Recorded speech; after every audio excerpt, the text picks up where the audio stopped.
In this video, we'll try to understand working of double acting hydraulic cylinder with variable external load. So let us have overview of the circuit. So various components of the circuit, they are shown over here. So here we are having reservoir, then filter, the electric motor which is driving this constant delivery pump, then pressure relief valve to safeguard the system against higher pressure. Then there are 4 ports P, 1, 2 and R. So P is the pressure or pump port, R is the reservoir or tank port, 1 and 2 they are going to the cylinder. So these are the cylinder ports. Now this is solenoid operated spring control 4x2 direction control valve. So there are 4 positions P, R, 1 and 2, and there are 2 envelope modes. One is the left envelope mode and another one is the right envelope mode. So it is the 4x2 direction control valve. Now this is the symbol for the solenoid and this is the spring control.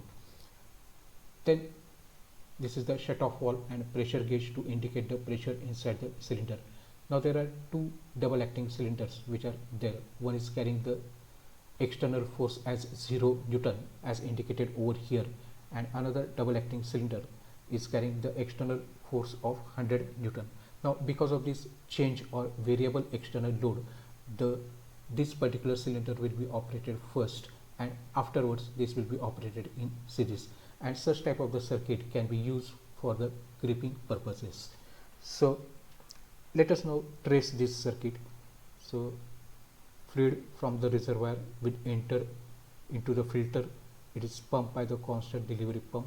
Then it will enter into the pressure port P from P to 1.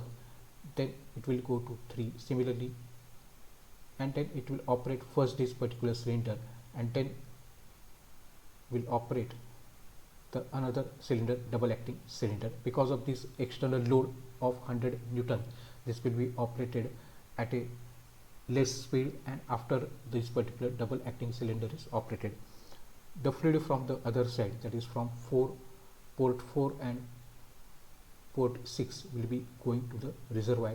So from 4 and 6 it will enter into port 2 and then will go to the reservoir. This is the forward stroke.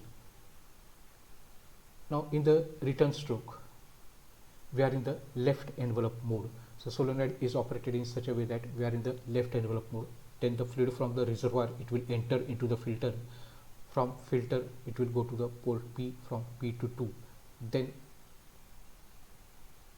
it will enter into the rod end of the cylinder and will cause the retraction of the piston. The fluid from the other side, that is the blind end of the cylinder, will go to the reservoir as shown over here. In this way this particular circuit works. Thank you very much for watching.